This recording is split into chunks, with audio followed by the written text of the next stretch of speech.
or as I refer to him, the legend in his own mind, Rav Holly. Welcome, everyone, to the American Nomad podcast. I am your host, the American Nomad, Rav Holly. So good to be back on a live stream here. I've taken a hiatus, as most of you know. It's very easy to get disgruntled with YouTube, the state of YouTube these days. But I had to do a live stream, get back in here, and wanted to catch up with my old buddy, the Libertarian Outlaw himself, Mr. John Leonard. So he's going to be on the show today. Super excited to have him on. We haven't spoken in a while when it comes to podcasting. I know he's got his own podcast now called Chickens and Silver, if I'm correct. So anyway, there's a link to his podcast in the description down there in this video. So be sure to stop by, check out John's channel. And he's always got some interesting viewpoints as well. And without further ado, let's see if we can get him in here. Mr. John Leonard. Rav, what's up, man? Good to see you again. Good to see you, man. You got different headphones this time. Did you get some new ones? No, they're the same ones. They're just they're starting to get a little wore out. So okay. I do need to get some new ones though. I get something better. Yeah, I got some new ones, but I still have, when I do a podcast with a guest in the studio, I still have the old Sennheisers. Yeah, these things get a lot of lawnmower time. They're Bluetooth too. So gotcha. Yeah, these are these are as well, and they're cordless. That's why I got these, because I can actually game cordless, but I never do. I always have them hooked up to a cord. It's so weird. These are Skull Candy. You know, I've been a fan of their stuff for a long time, man. I mean, for not a lot of money. Yeah. You get something really, really great without dropping $400 on a set of headphones. Yeah, these are great. Joe Rogan uses these. These are pretty much a standard in the podcast industry now, these Sennheisers. Mm-hmm. And they're $100 or something like that, but you can find them on eBay. I think I got these brand new. They were an open box, and I got these, I want to say, for $50 or $60. They're basically brand new. Nice. So that's something to think about. But these that I have on now, these are the Corsairs, and it's a gaming headset. So they actually have a mic that is detachable that'll hook to them. So if you want to game, so they're like $200. Yeah. Since our last conversation, I actually work from home now. Do you really? Yeah. I got promoted. So I thought you completely changed jobs, didn't you? I did. So I was in retail, and I'm still in retail, and I work for the same organization, and I don't really want to say who it is. For sure. Especially when I say what my job title is. So I'm actually in charge of social media for a division of the company. Oh, nice. So I don't. People figure out where I'm at. Totally get it. But I get to work from home now. So I've improved. I actually have an office now. I kicked my girls out, and that sounds horrible, but they got a bigger room, and they're happy to have bunk beds. So it builds character. Oh, so you're not in the kitchen anymore. You're actually now in all fairness, I was in the den beside the kitchen before. Okay. But I actually have a back office now, and it's not bad. I'll give a tour of the 12 by 12 some point in time. The bar is right over there. Literally, I've got a nice little fold out bar. 12 by 12 is not, that's not that. I think that's bigger than my office. I think my office is a 10. I don't even know what it is. Yeah, my wife's one splurge. But my wife's one splurge is she has a $3,000 massage chair, kind of like what you sit at the mall where you sit in, does your legs and your arms and your feet. She never spends money on anything, right? Like, I mean, I've got the watches and some pew pew things, and just she comes home one day, she was like, "I want a massage chair." She's like, "Order it." I'm like, "All right." Yeah, they're. I know I have a lot of friends that have them, and they're worth their money in gold. Oh, dude, they are. My friends and said in theirs. My old boss Ken Pavia was the first person I knew that had one, and he had one that was like $6,000 back in 2006. He was the only person I knew that ever had one at that time. Well, they really are. Once you cross 40, they're definitely nice when your back hurts. And it's funny, the reason she bought it, right? So we own a little bit of real estate, and we're growing. We just closed on a property last week, and we do a little of this, a little of that, and so we try to treat ourselves. And we started having this conversation one day about what was the thing from your childhood, right? If you didn't grow up with money, I didn't grow up with money. right? And what is the thing from your childhood that when you saw it at your friend's house or you saw it somewhere, you're like, they've got money. They've got money. For her, it was a massage chair. She had a friend. They had a big lake house. We lived near a big lake, and she was like, so it's not the house. It wasn't the boat. It was the massage chair. Yeah, because that's a luxury item right there that a lot of people don't have. For myself, I grew up dirt poor as well, but in a ranch like stuff, it was like a rodeo trailer, like a hauling trailer. Yeah, with the bunk in the back and what are they? My brother's got one now. It's they're usually now they're all aluminum trailers but he's got a full living quarters in the front of it and stuff like that. But if we saw somebody with like a really nice horse trailer, because our horse trailers are all beat to hell, we dragging them across the ranch and stuff, and we'd go to these rodeos and stuff and see somebody with a new pickup, new Ford pickup or a new Ford diesel with a really nice trailer, would be like, wow, that's crazy. They're rich as F to be able to spend, back then like a $20,000 trailer, like now it'd be $100,000 trailer. Yeah. I know some people that do horses and horse training, and they're up there, and then back at the beginning of the year, we bought the wife a new truck too, because she started a new business. She left retail and got out of it, so she has a business and she needed a bigger truck. So we got a 3/4 ton Ram. Nice. And we didn't need anything bigger than that. So I stayed away from the diesel. I didn't want the maintenance cost. We're not driving that much. So and a 6.4 liter Hemi gets it done, man. Jesus. For sure. Yeah. And they get pretty good mileage these days compared to a diesel. Back in the day, you got a diesel because you got twice the mileage almost than a gas engine. The gas has gotten a lot more efficient. So I wanted to ask you, so you're working from home. God, if I could find one of those jobs, man, that's exactly really what I need. You know what I mean? Something I can put in 3 or 4 hours a day. Yeah. And then do my other stuff. I'd be set. And there's got to be all kinds of jobs. I actually, crazy enough, like I'm just kind of burned out on the entertainment industry. There's a Home Depot right around the corner from my office, and they were looking for a sales rep for the lumber department. So I know the lumber, you know what I mean? So I actually put in an application. So I don't know what will happen there. Yeah. Well, I'll, we'll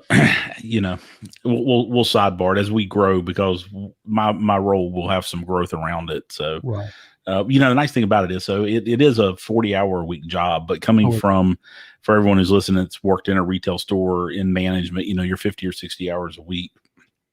You earn your time off and that kind of stuff. So we actually have flex scheduling. We get to work when we want to work for the most part.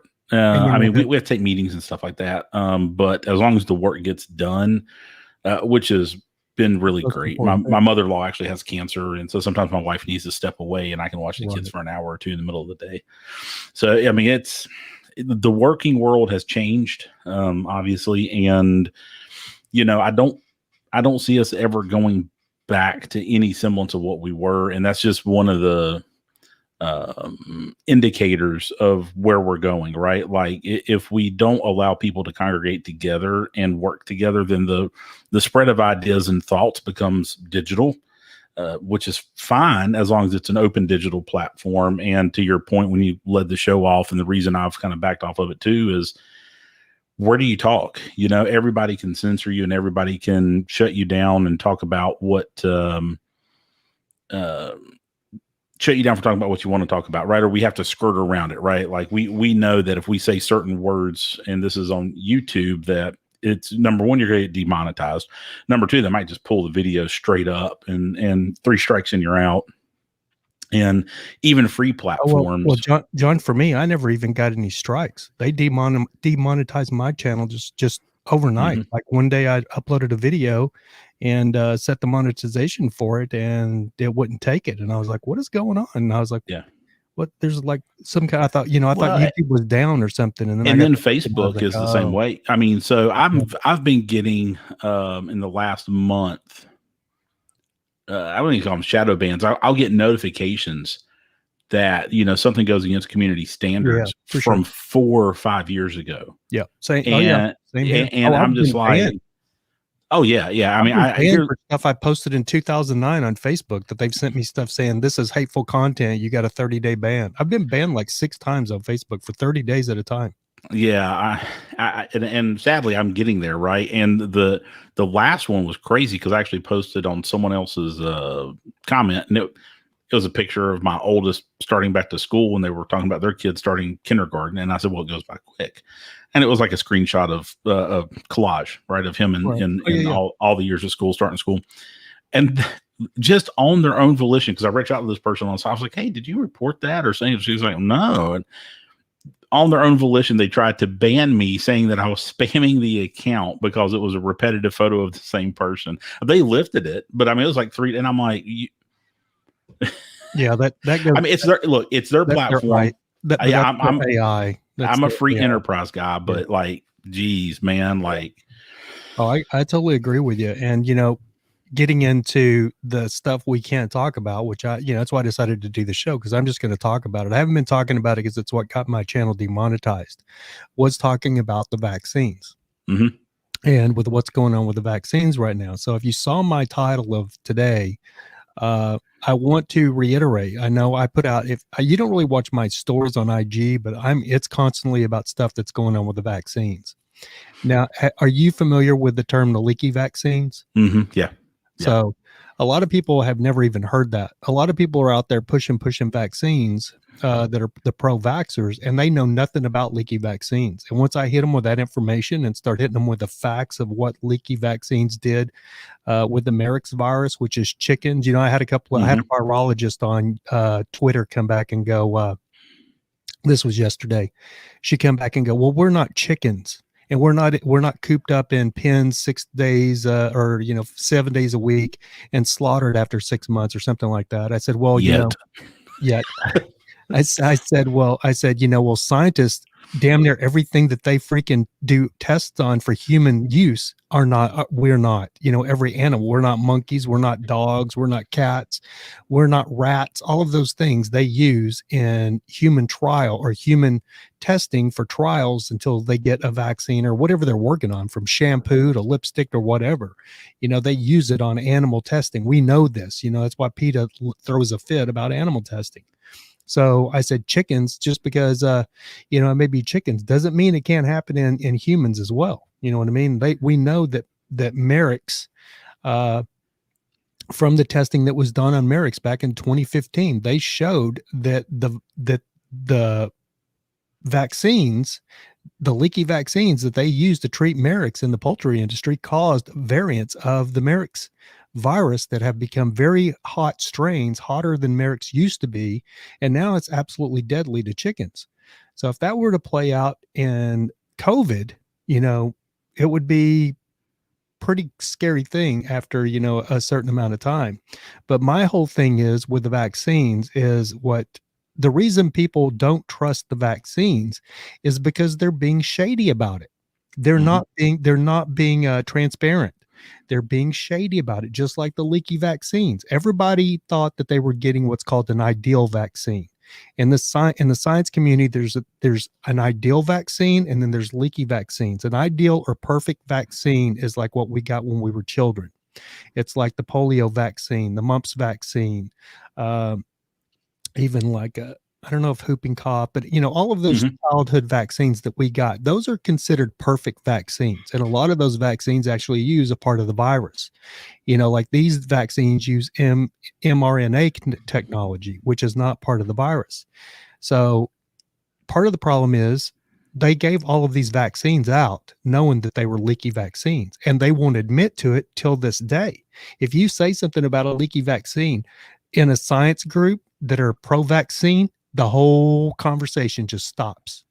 Like they'll be going back and forth, talking about antibodies, talking about this, talking about that. And I can jump in there as a fly on the wall and go, well, what do you think about leaky vaccines and non-sterilizing vaccines? Yeah. And it shuts the whole conversation down. They don't have anything to say. It's come to my attention over the last 20 years, even in the professional world, that people don't like educated people.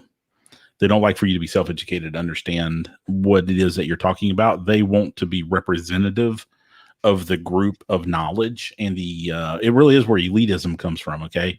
I mean, it's where It's 100%. It's where every conspiracy theory that there's a group of them and there's a group of us. Right. And that is actually where it originates from.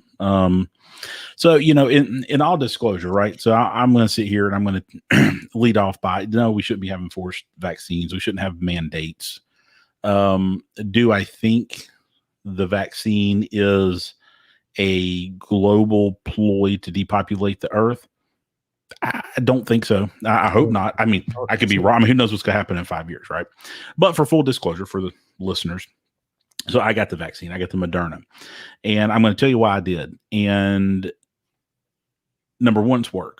Okay. Right. So new role. I'm in the corporate world. I do have to travel. And it becomes problematic to travel. We have a process. You have to go approval. People have to sign off on it. It's a new role. Do I want to be a troublemaker? Right. I mean, that's just, this is it's pure that's politics. what they're counting on too. Oh, well, yeah. And so, but I'm going to expand on that a little bit more. I play chess. Mm-hmm. So I had COVID in March, confirmed.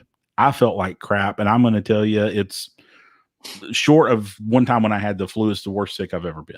Okay. Right. I didn't have to go to the hospital. I wasn't, any of that. It was just like really bad flu for me. I'm still dealing with long COVID. Well, I can't smell still. Like that's like that, and my taste is pretty much back, but I can't smell certain things. I can't either. I can't. Which my wife gets aggravated because with the baby, I can't smell the diapers, right? Yeah. And she was like, "Did you not know he needs to be changed?" I'm like, "I can't smell it." So since I know that how my body works, right? I have antibodies. I could go do a titer test and I would have antibodies for COVID in there. My thought process is, okay, well, if I get the vaccine. Did you get 2 shots or 1? I did 2. And I did. You don't even need to. Yeah, I did Moderna. Mm-hmm. And so that'll weigh into a second here in my other point. But since I had antibodies, I'm like, if I get sick or have some kind of reaction, there is no way it's from COVID, right? It is 100% vaccine based at that point because I've already had COVID, didn't have a major effect on me. Okay. Number 2, to your point about, how many did I get? What did I get? Right now, it is voluntary. Okay. Right. So when you go to register to get a vaccine, I went to CVS. At least CVS does it this way. They tell you what. Yeah. Well, I have insurance. My insurance actually technically paid for it, but it was no out of pocket. Yeah. But I'm sure the insurance company's paying Moderna and the government's reimbursing the insurance company. And they're making money off of it. Believe me. Oh God. Yeah. But when you go to register, it tells you which vaccine you're going to get, and you have the option to cancel if you don't want that vaccine. Oh, right. So being a chess player, if I go when I have an option, right, before shit hits the fan, and it's I hate to say do or die, but it's do or die time. And you're standing in a line or being forced to stand in a line and you're getting shot with whatever they've got on hand. That had some choice in the matter. I felt relatively safe from any adverse side effects from COVID. If anything was to happen, it would be vaccine related. I don't know, if I died in 2 or 3 years from cancer or something, then avenge me. But so did you have any side effects at all from when you got it? The first shot I had, about 2 days later, one of the weird symptoms I got was my extremities hurt. So elbows out, knees down, and got a little sore and felt a little feverish. Yeah. And that was it though. And it cleared up overnight. I went to bed and I was fine the next morning. Second shot. That's literally the effects everybody gets. Yeah. And goes away in 24 to 48 hours. Yeah. Second shot, I had zero effect on me at all, other than the actual injection site being sore for a day. I got it. And, I'm going to add a little more personal backstory we are other than the businesses we own, right? So W-2 paying job. I'm a sole earner family. Right. And I've got 4 kids. But not to interrupt you, but didn't you and your wife and all the kids have COVID? Oh yeah. Yeah. Family of 6. Yeah. All of us were sick. We all stayed home for 2 weeks. We've got some extended family that's. So did you and your wife both get vaccinated and the kids aren't? Or just you? No, just me. You're out in public. Yep. And I'm the one whose job, it'll make things easier. at work. Yeah, for sure. So like I said, it's a strategic chess game. Yep. I think, when we look at how they're terming people who are anti-vaccine, right? They're vaccine resistant or anti-vaxxers, now that everybody's been lumped into that category. I'm one of them. So yeah. Yeah, no. So, when it comes down time to force people to get a vaccine, if that's the route we're going to go down, they're not going to give two flying F's about you. And, if you want to know how to identify your enemy and eliminate them, then create a system where they voluntarily identify themselves. Imagine if we could get terrorists to voluntarily identify themselves in every country in the world and raise their hands and say, here I am. Well, the other thing is when you get vaccinated, you get a vaccination card. So they know they're going to be able to database that at some point. Put a database together of all Americans that are vaccinated, and you will literally, your address will pop up and you won't have a vax card. So they will know that you're not vaccinated. Oh, I got one. We'll see if I can pull this up, if it'll show up on camera. So we're sitting there and this evening, and oh yeah, here we go. So this is actually a real URL. I thought maybe it was a spam text. I don't know if you guys can see that. Yeah, it says last chance respond to census COVID-19 survey. Help Americans reply. Yep. So the census, and that is a .gov URL. Yep, .gov URL. And I thought maybe you see all the little spam and stuff. And so but that's actually a real website. I actually just went into searched the URL and found the website. I didn't click on it through the phone, but I saved that specifically to show you. They're tracking it, and yeah, well, we don't keep a record of who's not vaccinated, but you keep a record of who is vaccinated. So in the entertainment industry, I just my buddy that owns a company called Drones. He does all the drone work for a lot of the big TV shows and movies and everything. Mike 14, I don't know how to 14. I can't remember how to pronounce his last name, but I saw he posted on, I believe it was Facebook this morning, that now in the entertainment industry, they have what's called, what areas? So is it areas or red? They have red. I can't remember.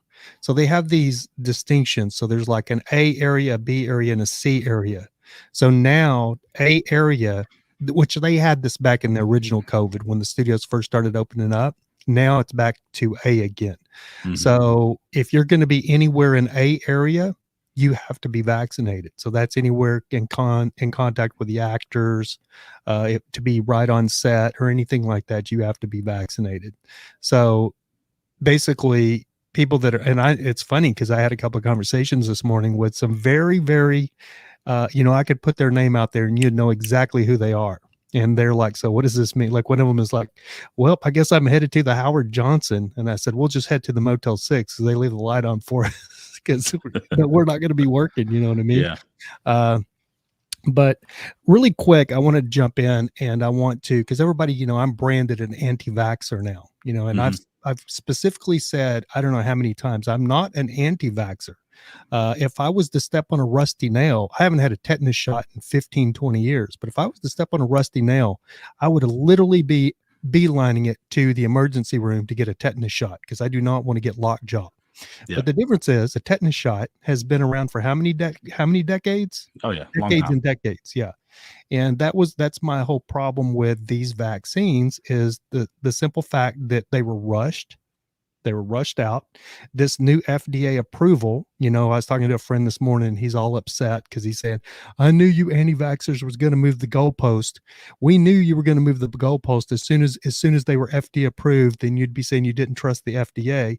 I said, well, the problem is there, buddy, is the FDA rushed their approval because the FDA's never approved a vaccine this quick. Yeah. And the only reason they're approving this vaccine is so now anybody that was saying it's not FDA approved, now all of a sudden overnight they've FDA approved the Pfizer, and so they're like, oh, it's approved now. Well, yeah, but it's not approved extensively like other vaccines in the past. They rushed that through so people couldn't go, oh, it's not FDA approved, just to get that out of the way. So now they say they're moving the goalposts. Well, I said, well, it sounds to me, if you remember, buddy, you guys moved the goalpost because 6 months ago, 4, 5, 6 months ago, you know what you were saying? Dude, bro, just get vaccinated, bro. Get vaccinated so we don't have to wear a mask, so we can get everything back to normal. Well, here we are 6 months later. Are we back to wearing masks? Is everything back to normal? Nope. So 14 days to flatten the curve is where it started. Yeah. So now what are they saying? What are they saying? They're saying, so now if anything's said, they'll immediately go, oh, well, the vaccine was never meant to stop the spread.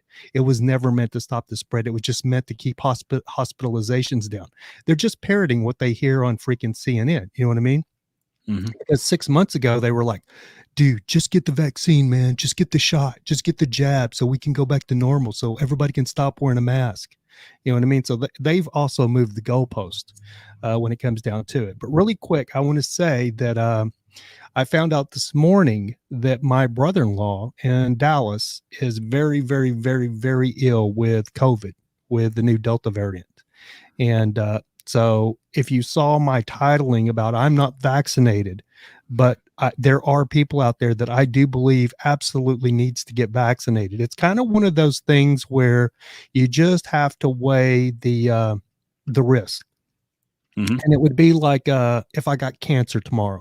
If I went into if I was feeling like shit, went into the doctor tomorrow, and the doctor goes, look, you got terminal cancer, dude. You got like terminal lung cancer. You got maybe 5 months, maybe a year. Just like anybody else that gets that, you start searching, something, because then you want to live. So you start searching in Mexico and Brazil or any kind of experimental anything that'll help prolong that 6 months to a year. So maybe you get 2 or 3 years of life left. You know what I mean?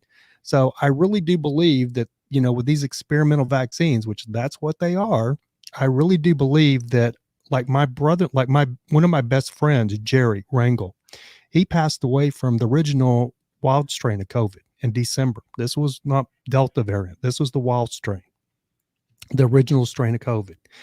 He tested positive on December the 21st, and he passed away in his bedroom on December the 26th, the day after Christmas. His whole family had it. His father, his mother, all elderly, siblings, everybody had it. He was the only one that passed away from it. And so think about it. It's his parents who are elderly. He was 39 years old, and his parents who were elderly, they're all in one house, and everybody lives, but Jerry passes away. So here's why I think he passed away. Jerry was a big guy. He was one of my go-to bouncers when I was a bouncer. So when I was a door guy, anytime I needed a door guy, Jerry was one of the first guys I called because he played collegiate football. He just had that big lineman body. You know what I mean? And I'll be the first to tell you, those people do not do well with COVID. People that are big, if they might be a little bit overweight, and Jerry was, he was just he wasn't like fat, but he was just a big guy. My brother-in-law, who's sick, deathly ill right now in Dallas, absolutely the same body shape as Jerry. And I believe that if you're a big guy, you're a little bit overweight, you got, if you don't have that tied in physique, you know what I mean? If you're a lineman physique, it's just weighing the risk. And I think if you've not had COVID already, so you don't have any antibodies, I think you should probably get vaccinated just to be on the safe side, because I have a feeling if you do get this new Delta variant, it's going to be very, very, very hard on you. Yeah. I mean, my question has been, I'm a big guy, right? We've never seen each other in person. Right. So I'm 6 foot. I was a lineman in high school. Yeah, but you're not. But you're not. No. Yeah, I mean, I'm like 270, right? I'm a big guy, and my question is, and this is where, we go down the rabbit hole of was it engineered? Right. I believe, number one, it was. Whether it was released intentionally or not, I don't know. I think it was accidentally released, but that's another one of my problems is the same government that created this entire world pandemic are now the same ones that are pushing the vaccine to save you from their fuck up. You know what I'm saying? Oh yeah. And so, but if it was engineered, what were they engineering to it? Right. I mean, so they talk about gain of function. If people know what it is, basically they literally mean we're going to take a virus and have it gain an ability to do something. So in this case, the presupposition was that it's going to gain the transmissibility from animal to human. Right. And let's just look at it. Their only reason to research this is to make a weapon. Yeah, for sure. It's the same reason we don't have better nuclear power plants in the United States, is because we have to have the nuclear power plants we have to come up with fissile material once the nuclear reaction's done that we can put into weapons. Right. That's the only reason we don't have, like, thorium salt reactors and stuff like that, because they produce nothing useful. Okay. Anyway, so my question would be, what is actually the underlying characteristic that the virus is attacking, right? I mean, so you're right. You've got people with a lot of comorbidities. Your friend, your brother-in-law now, which I hope he gets better, by the way. Tell him to get sunshine, vitamin E, iron. Like, I'm telling you, and tons of water. He's just getting out of the hospital, though. But see, so when I got it, they gave me 0 course of treatment. Nothing. Yeah, same with me. So I called the I called the hospital, the one that was closest to me, because I had it in April. You know what I mean? 2020. So that was right when everybody was, nobody even knew exactly what was going on at that time. So when I got it, I went in for, I was going on 3 or 4 days of feeling like crap. And then 2 or 3 days of feeling like crap. And then I went through 4 days of wasn't sure I was going to make it days. You know what I mean? Yeah. And the first day of that, I kind of panicked because I was by myself and I'm like, dude, I could go to sleep and, maybe not wake up. So maybe I should try to get to a hospital, and that way somebody will be there, you know what I mean? And so I called the hospital and asked them, like, should I come to the ER? And they flat out told me, no, you should shelter in place, because we don't really have anything for you right now. And the only thing we can do is try to keep you comfortable. And if you do get to a certain place where your lungs are filling with fluid and you're struggling to breathe, then we can incubate you.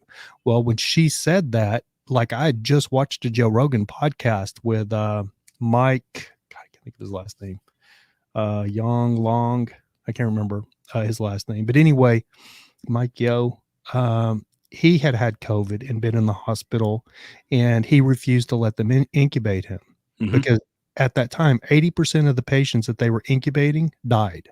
Well, it induces more infection. It's more of a strain on your body, and you're better you didn't go. Yeah. So literally, I just went to myself. I thought to myself, you know what? I'm just going to shelter in place and try to fight this thing myself. And that's exactly what I did. Oh yeah. So, I literally, I put the whole family, including the kids. I even found infant safe vitamin drops that are approved for infants, D, E, iron, and tons of water. We also took colloidal silver. People can laugh with what they want, but prior to modern antiseptics, hospitals and operating rooms were sanitized with colloidal silver. It is 100%, it'll kill bacteria and it'll kill viruses. So maybe it's more of just breathing it into the respiratory tract, right? Because you spray our mouth, you breathe it in, it gets down in there. Did you guys were you going outside getting sunshine and vitamin D and stuff? Well, yeah, and here's the thing. The wife and the kids actually went outside the next day. She's like, I'm going out. She's like, I will go crazy sitting in the house. And I did not feel good. And I was really pretty rough and pretty wore down feeling. And it was spring, and it was the first time the yard needed to be mowed. She went there and mowed the yard. She came, she's like, God, I feel so much better. Just riding around on the mower. The kids were playing on the playground. And it was barely a road bump for the kids. Like, they ran a low fever, some Tylenol, and they were good in a day.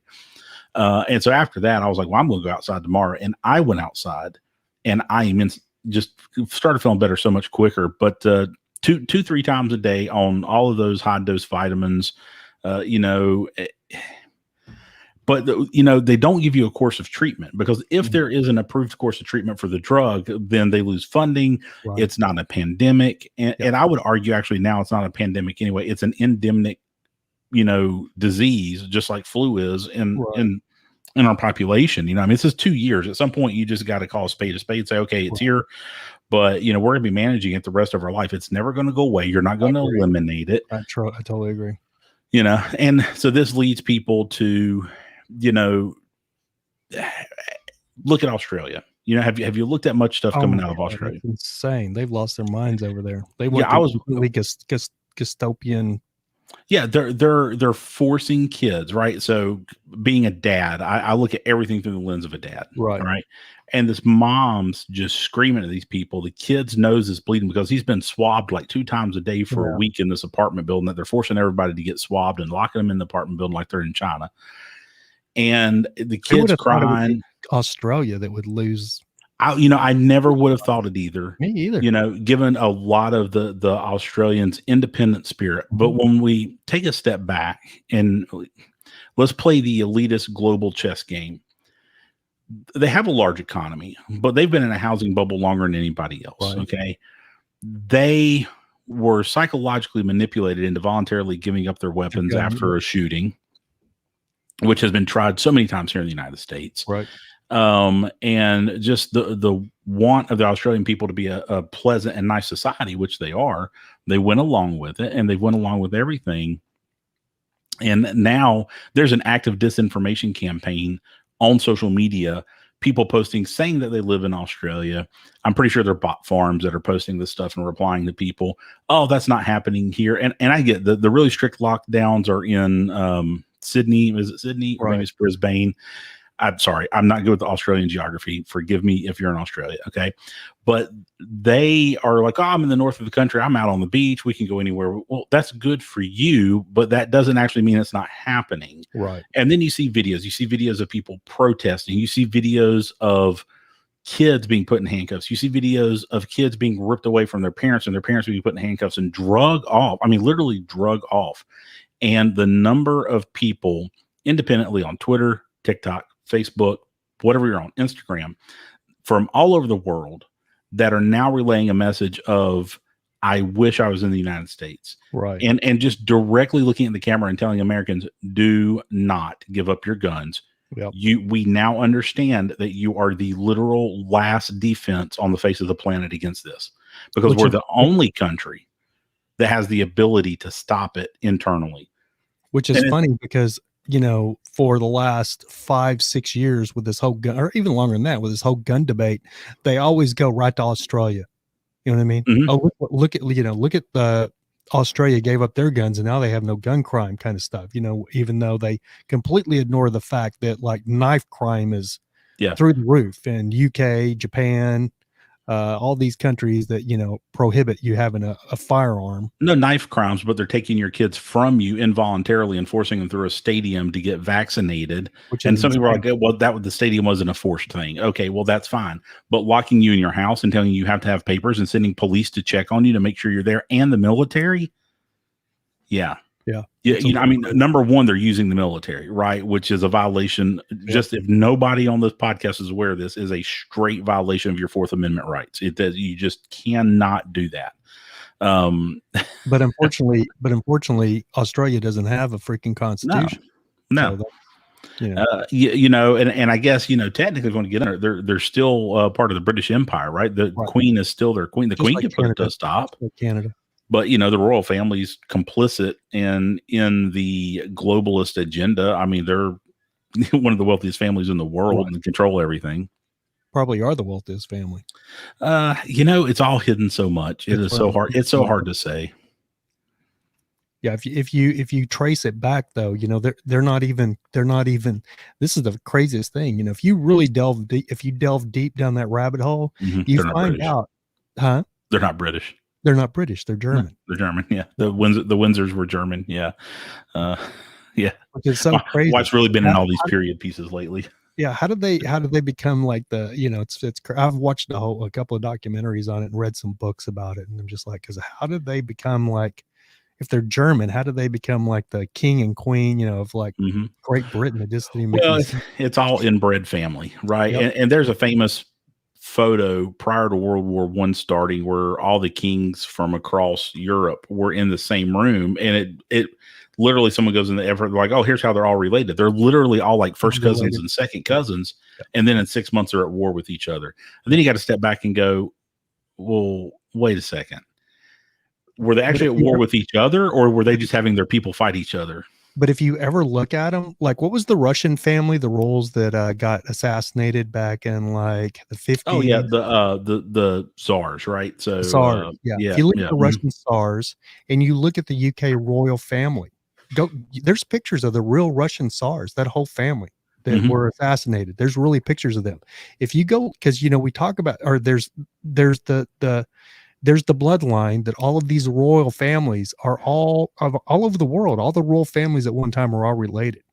If you go look at the Tsars from Russia that was assassinated, and you look at the royal family, they have that same resemblance. They have a weird look to them that's not like regular British or regular, you know what I'm saying?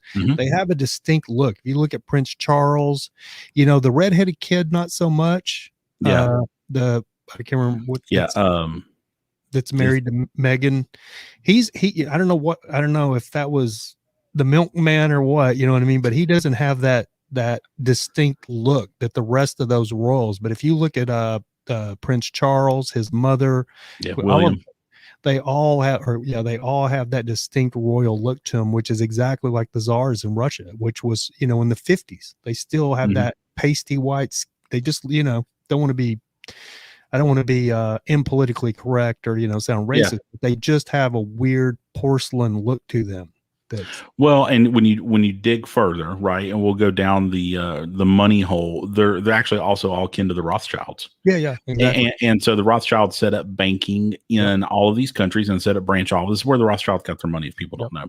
So they used what wealth they had, and they set up banking in all the capitals of every country. They became a default central bank for those countries. And so what they were doing is the Rothschilds, I mean, it was genius. They were hedging their bets, number one, because if one country goes down, another one's going to be the one that comes up. So they're just and they were behind an option. Like the French Revolution, they were literally financing both sides to fight against each other.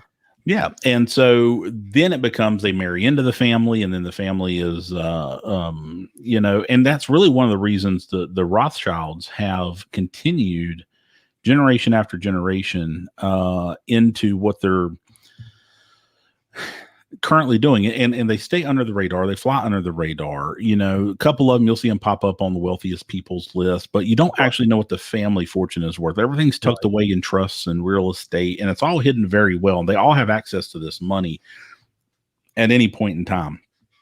So it's, you know, are the Rothschild bloodline? Are they do they date back to Bolivia, or where did they originate? I can't remember. You know, I'm trying to remember. They're European Jews, and you know, it was either Germany or Bolivia, but I believe it was Bolivia. Yeah, and you know, their name wasn't Rothschild to start with. Yeah, it's a very long lineage there. That there's a documentary on YouTube that I watched. If you really travel down that rabbit hole of the Matrix, you know, it goes all the way back to, you know, we can really get into it, which I'm not going to go full Alex Jones here, but if you wanted to go full Alex Jones, oh God, he's been right so much here lately.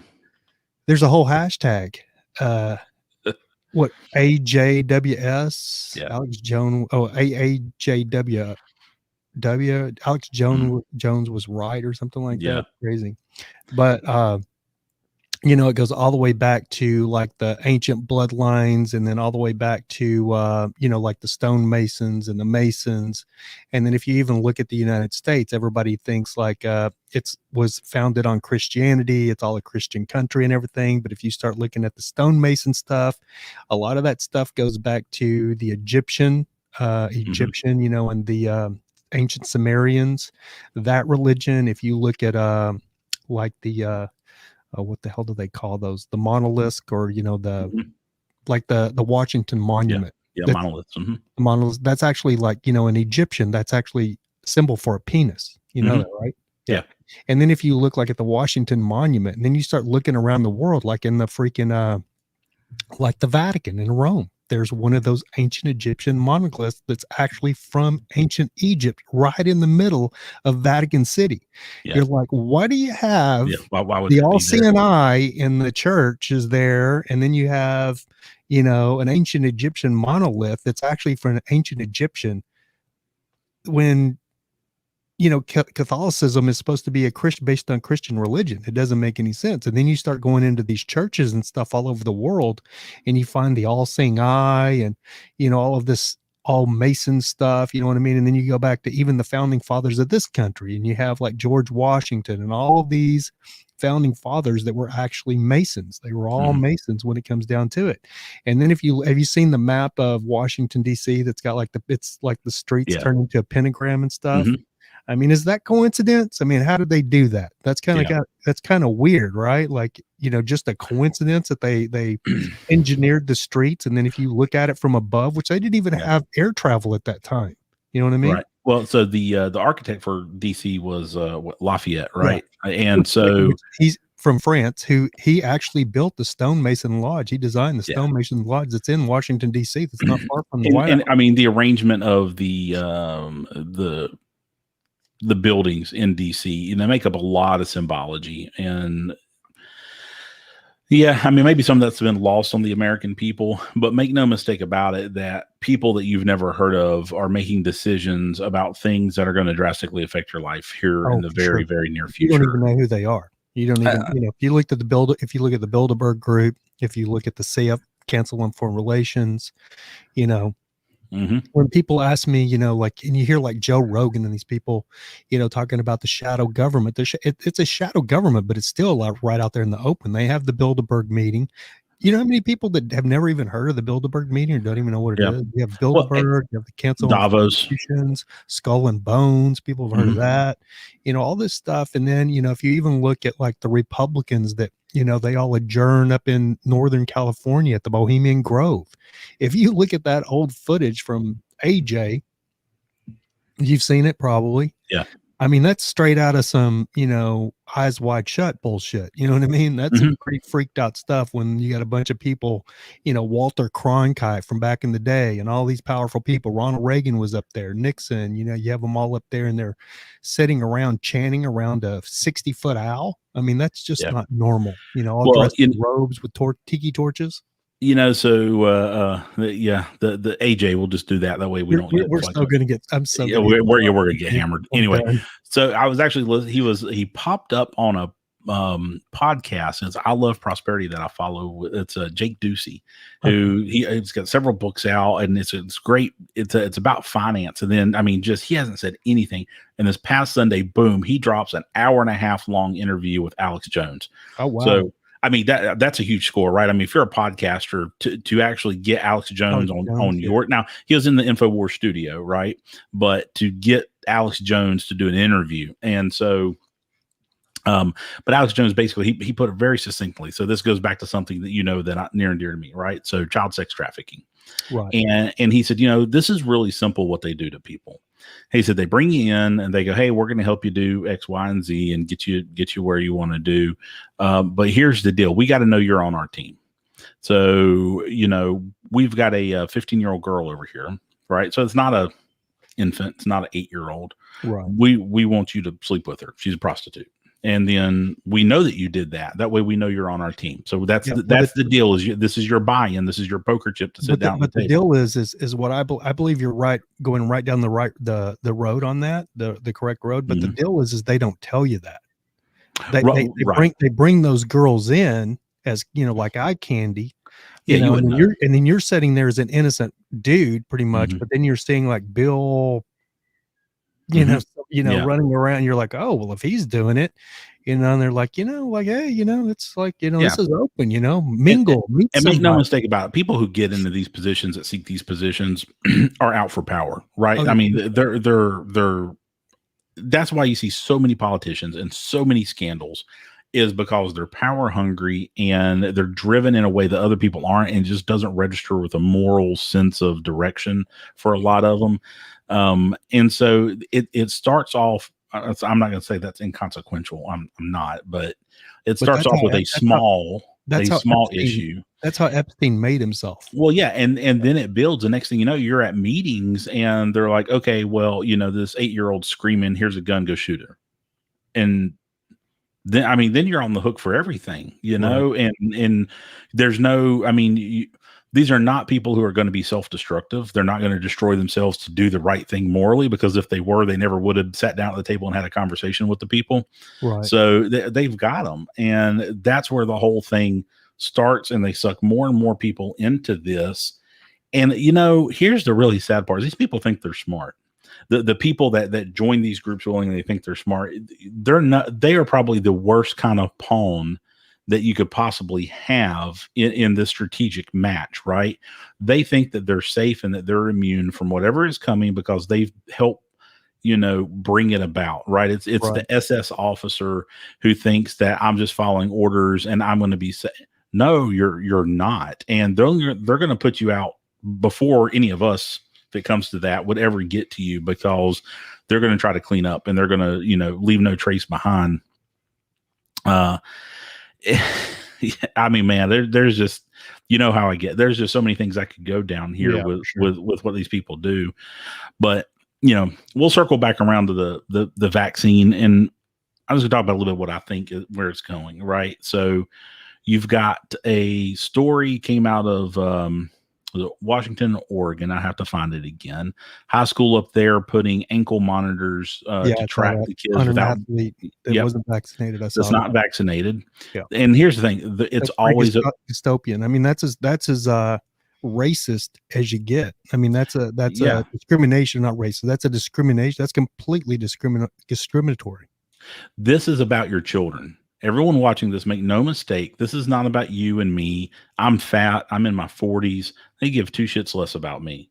This is about controlling and manipulating our children for the next wave of what they have planned for society globally. And when you get your children acclimated to, wearing masks, obeying orders, we can't go there, we can't do this, we can't do that. I mean, we already do that as parents anyway, enough to try to get some conformity out of our children, have them behave correct. So we've got that going on. You've got Delta announced, it was either today or yesterday. It was on Zero Hedge today. I saw it. Delta is, they didn't use the word fine. They're making their employees pay an additional $200 a month into the group healthcare plan if they don't have the vaccine. Right. I saw that. Yeah. Biden's come out and said, oh, now that this is FDA approved, businesses need to force their employees to get vaccinated. Which is funny, because if you look at my stories, that was one of the things that I posted today. And I posted, like, if your company is forcing you to be vaccinated, here's some places that you can work where there's no mandatory vaccination: the White House, the CDC, the FDA, Pfizer, Moderna. And then that got fact checked as being partially true. And I literally went to Snopes, and Snopes says, it's true. And then I posted the Snopes right after that. But the way they play it, and this is like going back to me talking about them not being transparent and being dishonest. So the way that they're doing this is they're spinning it, because it's either a yes or no.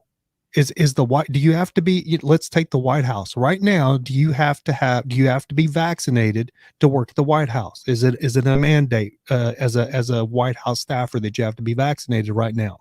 And the answer to that is absolutely not. You don't have to be. Now, Pfizer, Moderna, a lot of these companies are shooting for October. Like one of them shooting for like October 1st. I think the White House is shooting for October or mid-October to have their employees vaccinated or whatever. But as a yes or no question, are you mandated right now, if you work at the White House, to be vaccinated? It's either a yes or no question. Right. Doesn't matter if they're looking for, that you have to be in October. That's fucking October, not today. So it's either yes or no. So when these Facebook fact checkers come back and put a title on your thing saying, oh, this is a partial truth. No, it's not a partial truth, because that's a yes or no question. Now in October, if they mandate that all the employees at the White House have to be vaccinated, that changes. But today, it's not a partial truth. You either have to be or you don't. And right now, you don't. Even Snopes got that right. And Snopes is half the time full of crap. You know what I mean? But even Snopes got that right. But the Facebook fact checkers, they have it. And that right there is what is fueling the people being skeptical about the vaccines, is because they're being so shady about everything. The deal about all the people that are reporting vaccine injury, right? Yeah. You know the story? Yeah. That they're being kicked off of Facebook. If they post a video or anything showing their symptoms, the videos get deleted. There was a group on there of over 250 people that was called Vax Long Haulers. And Facebook just deleted the whole group. It was like a support group for the people that were having problems with the vaccine. discussing, what they were doing, their doctor's appointments, what their doctors were saying. Is this a neurological thing? It was just kind of a support group for anybody that felt like they had taken the vaccine and been injured by it. It wasn't like they were in there, just anti-vaxxing or in there, talking smack about the vax. No, this is people that think they've been vaccine injured and are trying to discuss what they can do to help each other as far as, maybe what their doctor prescribed. Maybe they should talk to their doctor and get the same thing, that kind of thing. Mm-hmm. And Facebook just deleted the entire freaking group. Well, and so the cancel culture. So this is why, half or more of the employers in the United States are going to force mandates on their employees, right? So either they're going to go the Delta route and make you spend money. So more than that, I think it'll be 80-90%. Yeah. I mean, maybe so. Fortune 500 company is going to they're going to mandate vaccination. Well, yeah, because the legal argument is, well, if we don't and someone gets sick, then we're liable versus, yeah, but they discredit. So back when the vaccine was before it was released, everyone that was pro-vaccine was talking about VIRS, and they're like, "Oh, vaccines have such a low rate. Look at VIRS, which is the vaccine injury. Don't pay attention to VIRS. Don't pay attention to VIRS. VIRS is all voluntary. It's not actually verified, and so the system that was created voluntarily by doctors, hospitals, and the FDA. Now they've discredited it and they've distanced themselves from it, and they said it's not a reliable source, when for decades, medical professionals and research scientists have used VIRS to understand what's going on with the I want to jump into this really quick. I want to show you something right here that I've got. Let me share my screen here so we can do this. There we go. So this is a story that's been out. This is not a brand new story, even though this came out on August 25th. So it's brand new here, but this came out like a week and a half ago. I posted it on my Instagram stories. Have you seen this? Mm-mm. So this is another thing that gets me. So, Israel's always been, I'm not a huge fan of Israel, number one, but Israel always usually gets things right. It doesn't matter what it is. You can go back 10 years and you'll find American media gravitating to bragging about what Israel done, because Israel's got their shit together and they're doing it right. If we could just follow Israel's example and get it done right. Well, in February of this year, our American media was going on and on about how Israel had gotten so many of their residents, or their citizens vaccinated, right? Mm-hmm. So I've really been paying attention to Israel and what they're doing and how they're doing everything. So they came out with a study, COVID infection versus COVID vaccine, which protects you longer. Or new research suggests antibodies from the infection last longer than any antibodies from the COVID-19 vaccines. So in Israel, 40% of their, this right, like right now, Israel's getting hammered. Mm-hmm. So 40% of infections that Israel has hospitalized, 40% of infections that people are hospitalized are people that are vaccinated. 1% are reinfections. So they've come out with this study in Israel that shows the antibodies are way more effective than the vaccines themselves. But you won't find that in American media anywhere. You cannot find it, because all they're talking about is, you got to get vaccinated. Just like you had COVID, you've already gotten vaccinated because you've already, with the pressure that's going on and, working in the public and working in the, you just feel like you got to do it. And that's what they're counting on. And I wanted to show right here. So this is the group that was on Facebook. They got thrown off Facebook. They were called Vax Long Haulers. And this is all people that feel like they've been vaccinated injured. And they can't even post. Some of them have been deleted from Facebook. Their Facebook accounts have been deleted, and they can't even post on Facebook. And it's all of these people that are that feel like they have adverse effects. And if you show this to anybody that's like a pro-vaxxer, they literally talk about there being that they're just faking it. That all of these people are just faking it. They're not even really, it's not even really the vaccine. Which if you look at the VIRS, like we just talked about, it's the vaccine. You know what I mean? It's like, and then, there was a girl that was a doctor on Joe Rogan today or yesterday. And, this is where they're going now. Like I said, just keep moving the goalposts, keep moving the goalposts. So what she says today, or what I've heard this a couple times now, well, you have to understand, it's like, it's not a one size fits all thing, but we're using it as a one size fits all. If you give a peanut to the entire population of the United States, you're going to have a lot of people that have adverse effects. I agree with that, because a lot of people are allergic to peanuts. Then don't make them eat a damn peanut. Don't make them eat a peanut. Absolutely. It's very simple, but yeah, it's well, and this is, go down, and I could just talk for another hour about Build Back Better and where we are in that process right now. But I want people to wrap their heads around this. Number one, I'm still in the retail segment. Okay. Right. And I would challenge everybody to go into your grocery store, any retail store you're in, and ask them how their supply chain's functioning. You could just look in a grocery store and see that it's still not where it was, right? Ice cream aisle is a big one, Oh, that's so crazy. You mentioned that, because my favorite ice cream brand. So two things. So my ice cream brand down here at the 7-Eleven, I'll go in and get the little pint, from time to, or not the pint, the little one, the little ice cream thing, like the Haagen-Dazs, but they have one that's a chocolate. They've been out of it for months now. I mean, and chocolate. So chocolate is actually one of the primary ice creams you can't get anywhere. And cheese. Yeah. Because it's imported. Okay. Yeah. So it takes a longer supply chain to get to the final destination. And let's just play this out. So as companies have to force vaccine mandates, and the already strained workforce, which is not working, which has realized I can stay home and not have to. Right. I think that was an unintended consequence that nobody saw coming, as a lot of people was like, oh, we can live on one income. Right. So anyway, as that ramps up and they let people go, every day on Facebook, I have people that are like, I'm going to lose my job right now. Guy my wife is friends with that she's known for years. He has another 10 days to go get the vaccine, or he's not going to have a job.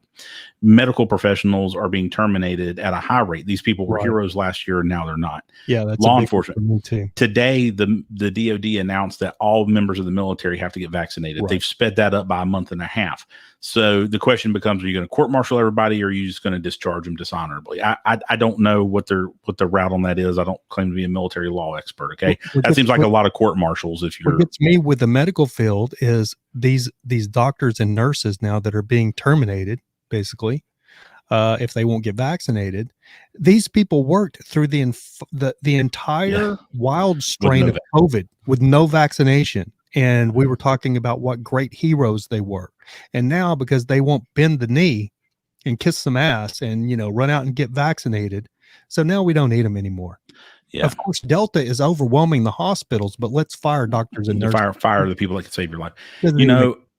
So the point here is the supply chains are going to become increasingly strained. Cisco, if you don't know, is one of the largest food distributors in the country. They're barely able to fill 30 to 35% of orders right now. Yeah, even Pepsi Food Service. And it has gradually, the supply chain fulfillment rate this year has dropped from, I think at one point the highs were in the 70s. The general consensus right now is probably somewhere in the 30s. We are very, very close to a catastrophic break of the supply chain. And when that happens, it's going to happen. Yeah, shit's going to hit the fan. Most people don't have food in their house. Most people don't have supplies. They're not ready. And so what that's going to do is it's just going to pave the way for additional government intrusion, government food banks, government support. We need to give people more money so they can buy what they need. There will be mass panic and mass hysteria within about 96 hours.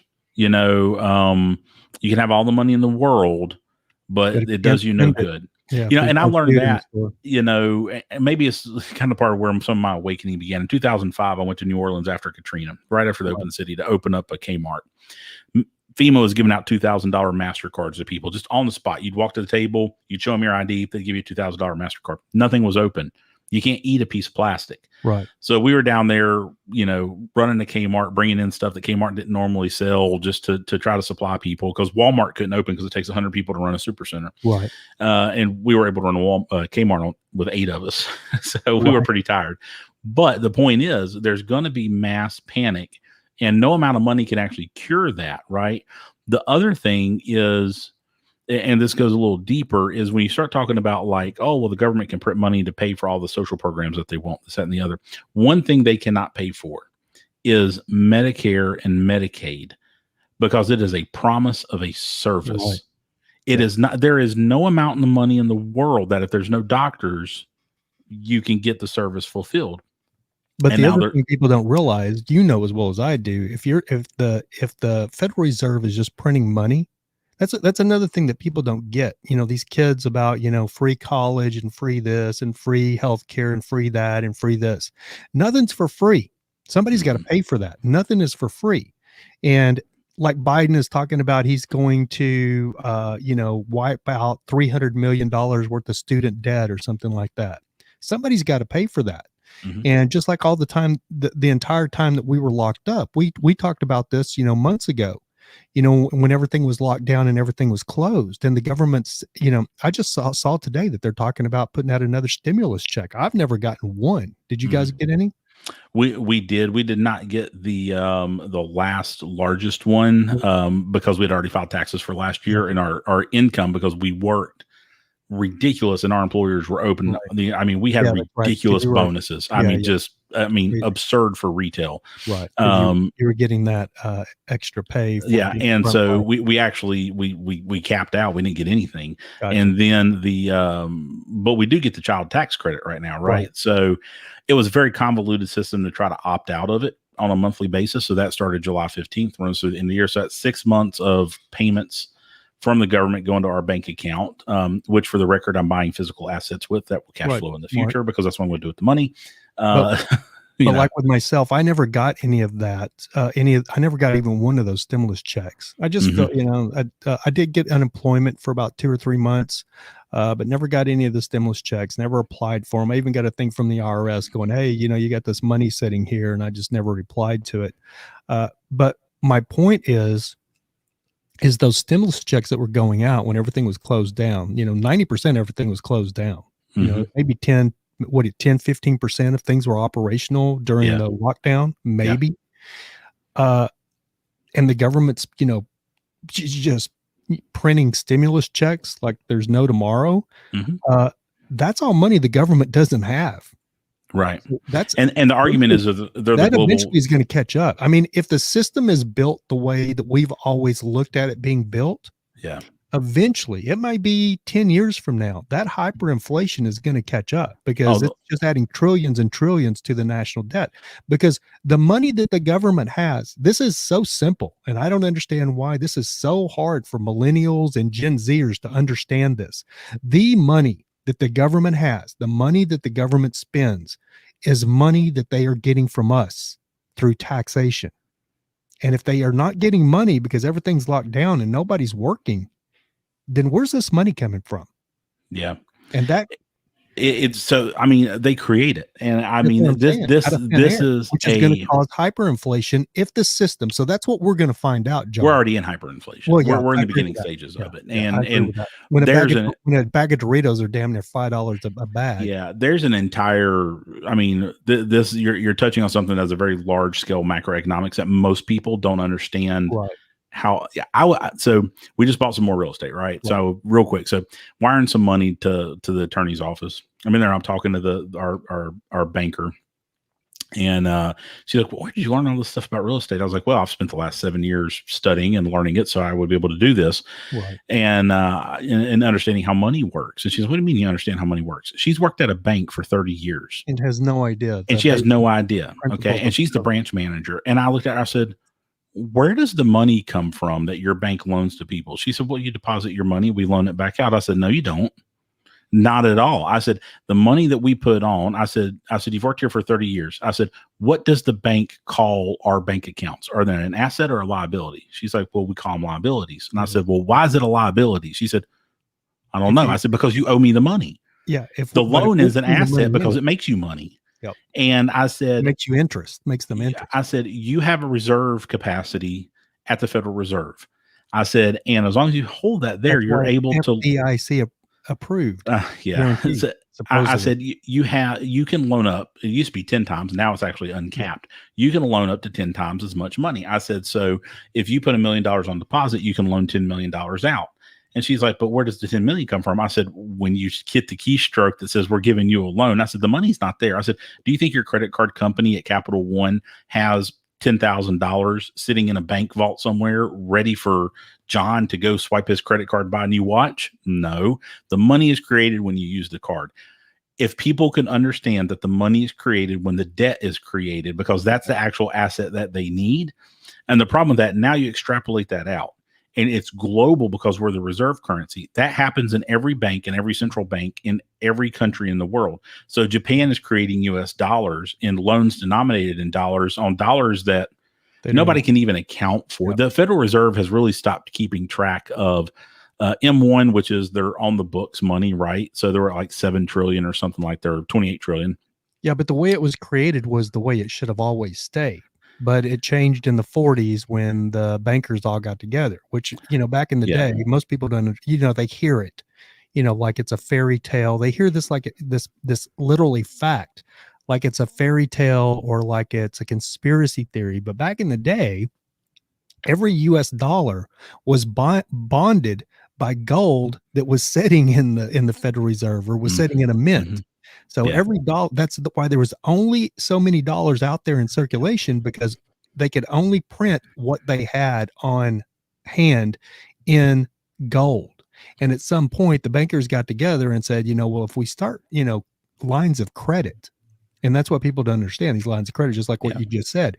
Like if you go to the bank and you get a loan for, let's say, $150,000 to buy a piece of property, the bank don't actually have, this is what people don't understand, is what you just said. I'm just repeating what you said. People do not understand that when you take out that $150,000 loan from the bank is on the hook for that, but they don't even have that money. It's not like sitting in their vault as a guarantee if you default on that loan. That's why the bank has to come up with, it's almost like a bail bonds. It's almost like a bail bond scheme. It really is. If you really look, the way bail bonds work, like if you're on $50,000 bail, you only have to come up with 10% of that to get out. There's no real 50,000 there. But if you run off, that's why they have a bounty hunter to come get you, because then they're on the hook. The bail bonds is on the hook for that 50,000. That's an imaginary 50,000 that nobody's got.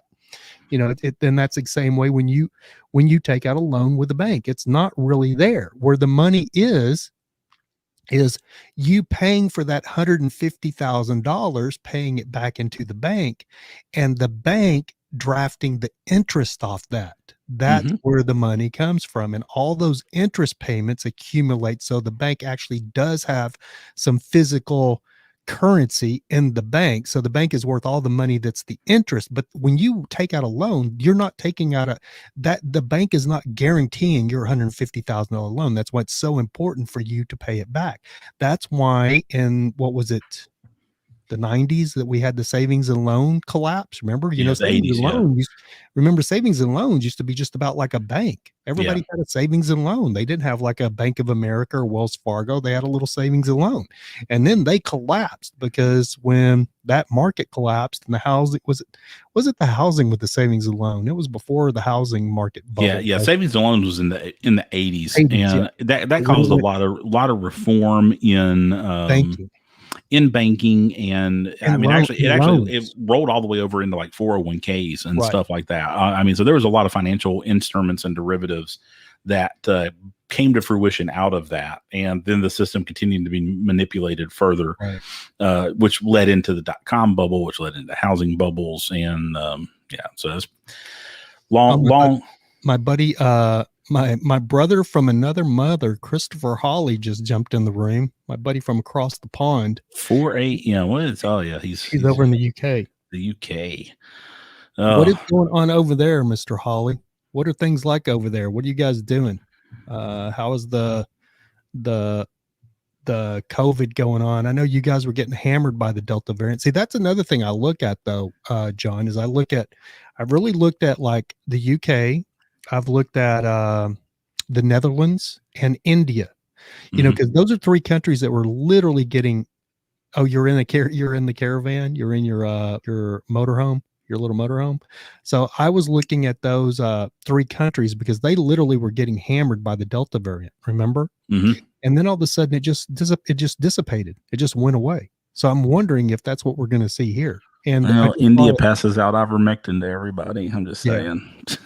Well, that's another one. If you look up, let me see if I could pull that up really quick. Have you seen that headline from Israel?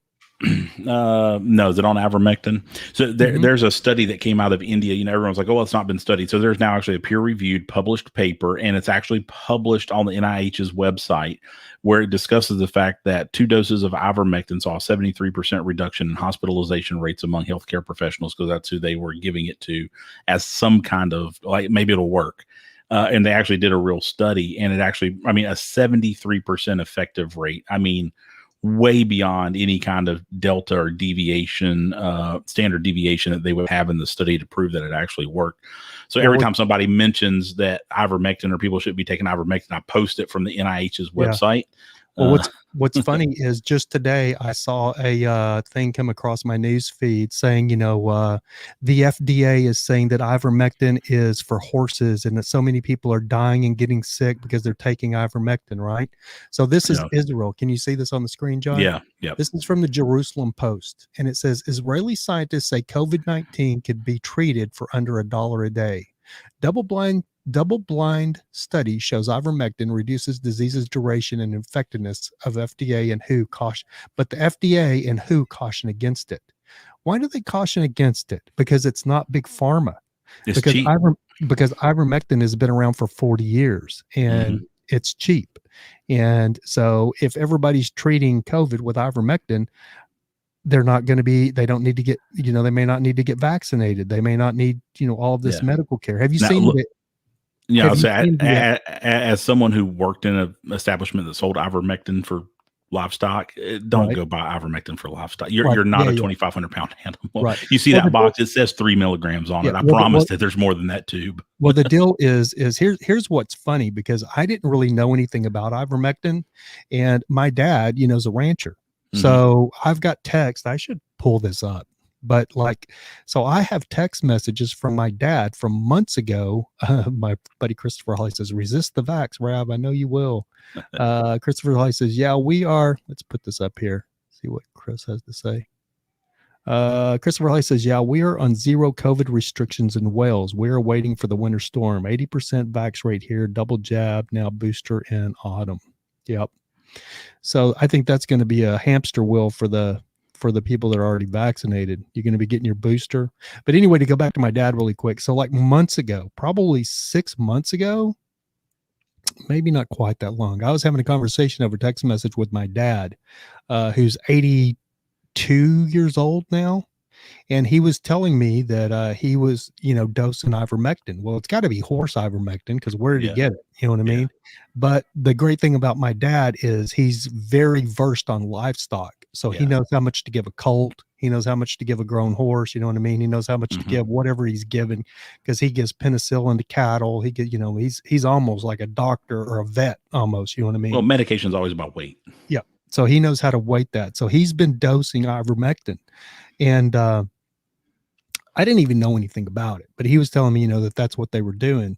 And it was funny because I went to my brother's wedding in Texas. I've said this before on the podcast, in October, and there was over 100 people there. And I flew in from California, and I was looking around. This is October 2020, which was a few months ago.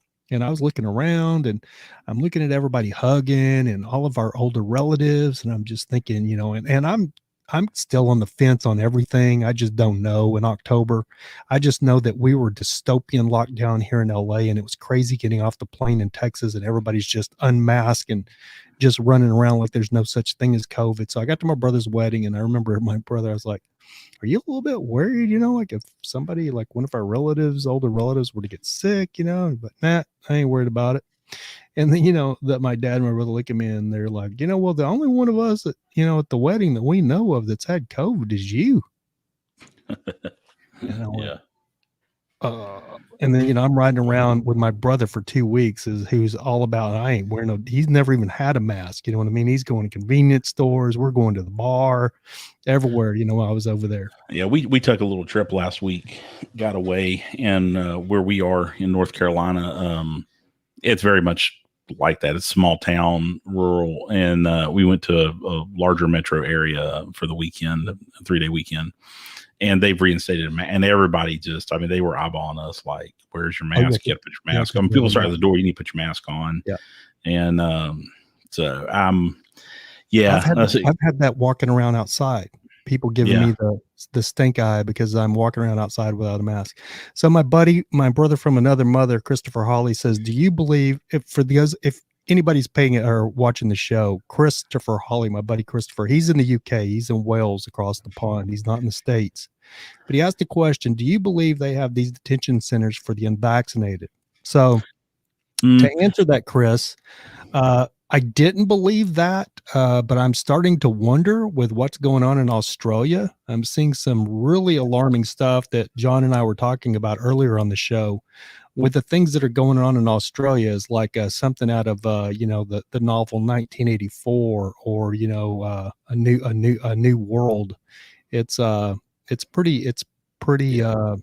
I would say they do in countries other than the United States, and I think that the probably here in the United States there is a plan for containment or something to that effect, and then I just it's not going to go the way they think it's going to go, though. I just the thing I sent you the other day, Rap. I said, and if you're in LA, you may not see it too much if you're out there in commie land. I've never been to California. I'm sure it's beautiful. I probably would love it if I come out there. But if you're not in downtown LA where you're stepping in human feces. Oh man, I've seen so many, and that's been just going on there's a trending video trend of filming your Boston. I mean, just everywhere is like that right now. There's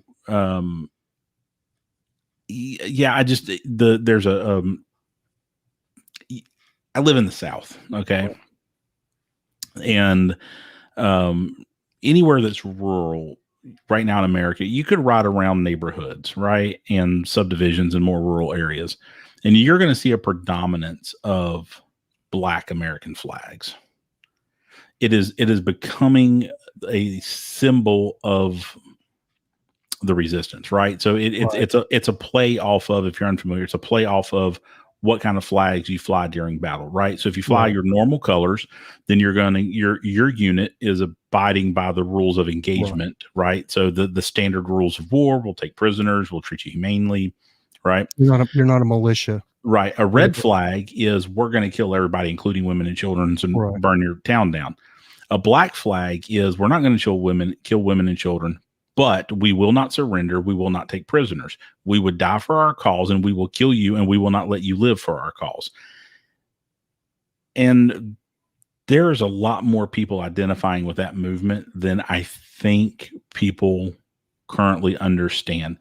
There are members of law enforcement, there's members of the military. And I think what you're getting ready to see with this forced vaccine in the military is you're going to have a lot of people voluntarily separate themselves from the military. And one thing that they bring with them is knowledge. Okay. Right. Now, the sad part about this is, and I'd always said when people are like, oh, you can't fight the United States military if there was ever a civil war, revolution, whatever. Yeah, but people don't understand it's going to be more of a guerrilla warfare. It's not going to be like One of my operating premises was that, the military is a cross section of the population. There's a certain subsection that would refuse to follow those kinds of orders.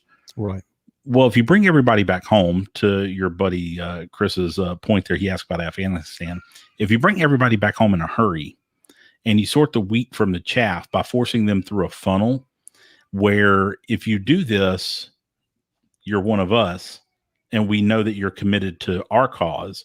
But if you refuse it, we're going to let you go ahead and go on your way. But what they've done is they've actually voluntarily eliminated people who, if it ever were to give orders to patrol United States streets, to round up U.S. citizens, that would have out and out rejected that and left and took their equipment with them.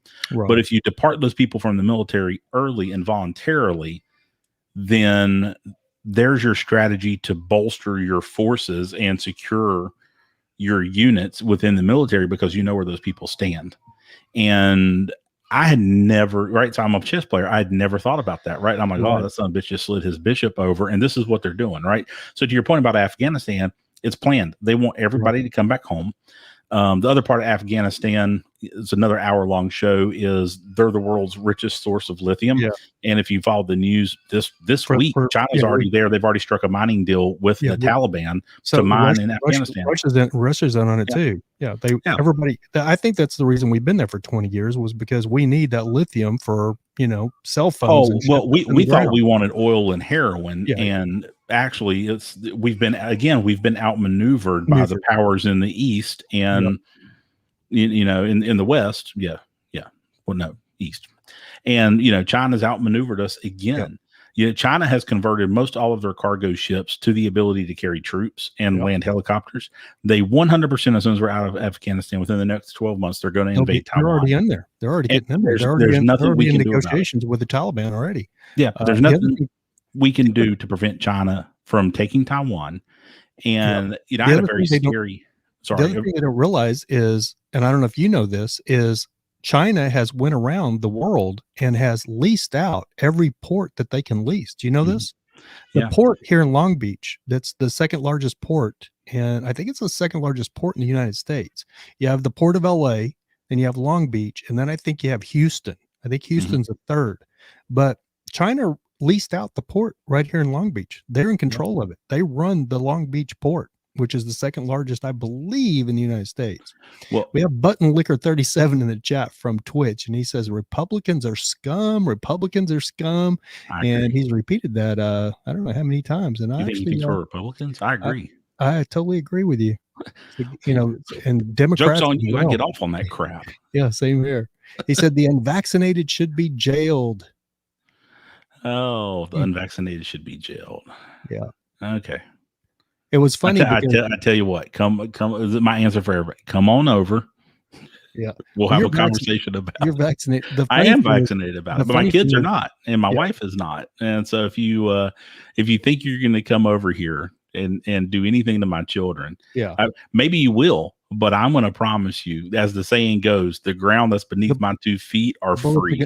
The bullets are going to be flying. It's funny because I've been seeing this meme going around on the lefties.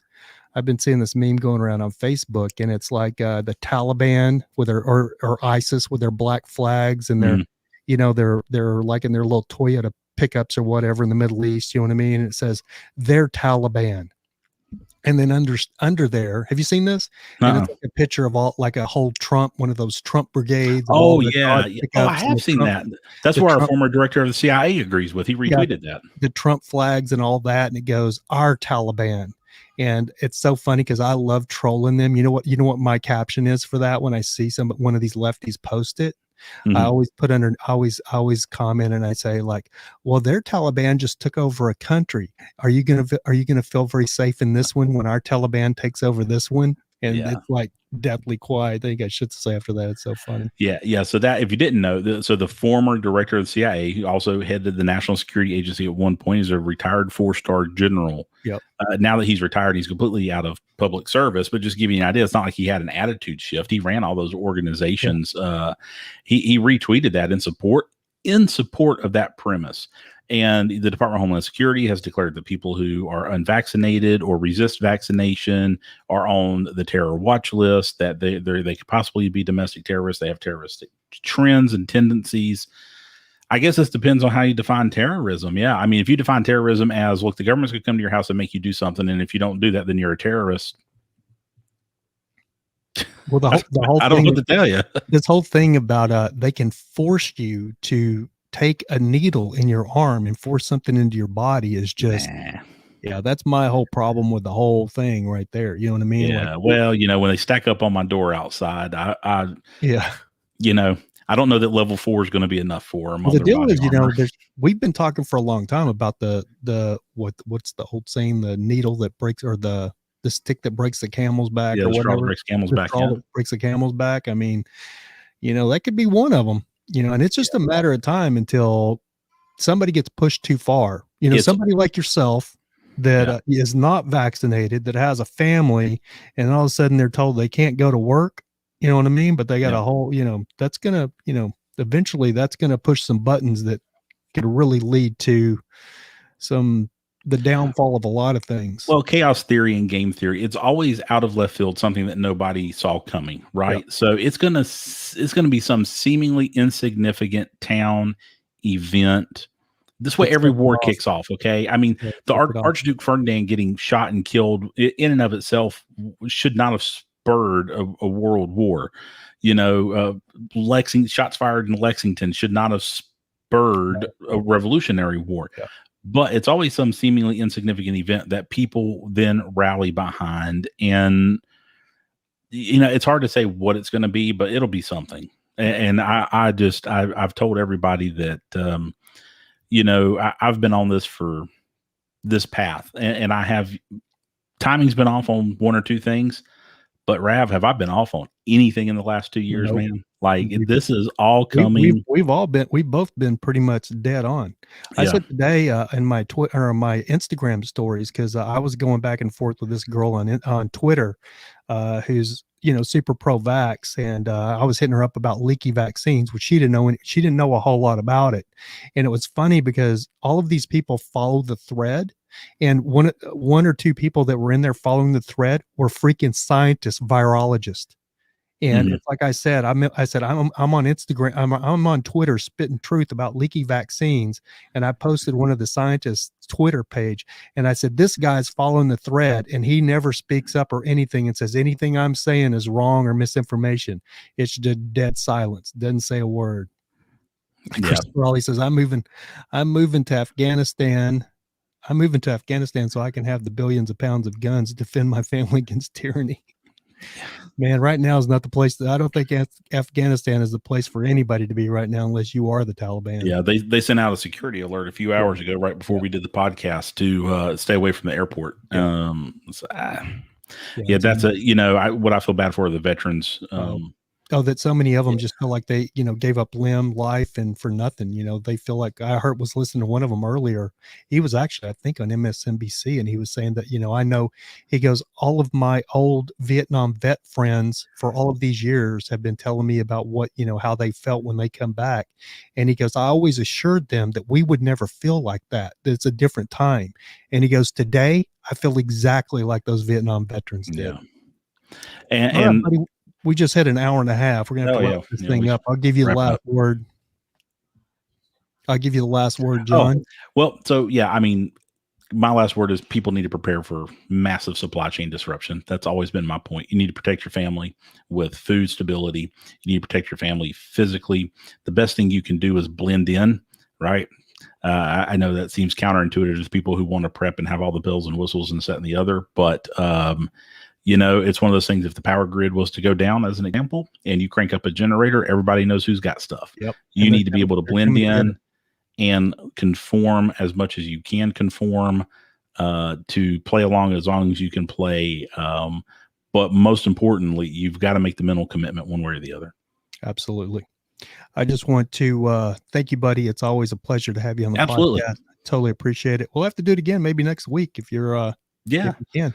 Yeah, I'm working from home now, so like the late nights, like at stores, and I'm good. The kids are usually in bed. Get into the Afghanistan thing more next week. We'll be able to gauge this, because, you know, it's right at the tail end of what they're going to do or not going to do. So we'll be able to really talk about it next week. It's going to be really ugly. Yeah, I agree. Yeah. All right. Well, that's going to do it for this episode of the American Nomad podcast. Again, thanks again to my good friend John Leonard for joining me here this afternoon. I really appreciate it this evening. Christopher Hawley, my buddy from across the pond. Bootlicker 37 from Twitch. Random Stacker, thank you guys for joining in on the chat, the live chat. Do appreciate it. And until next time, that's going to do it for this episode, and we will see you again on the next one. Thank you for listening to the American Nomad podcast. Until next time, keep looking up, because that's where it all is. Thanks, John. Appreciate it, buddy. Yeah, man. See you.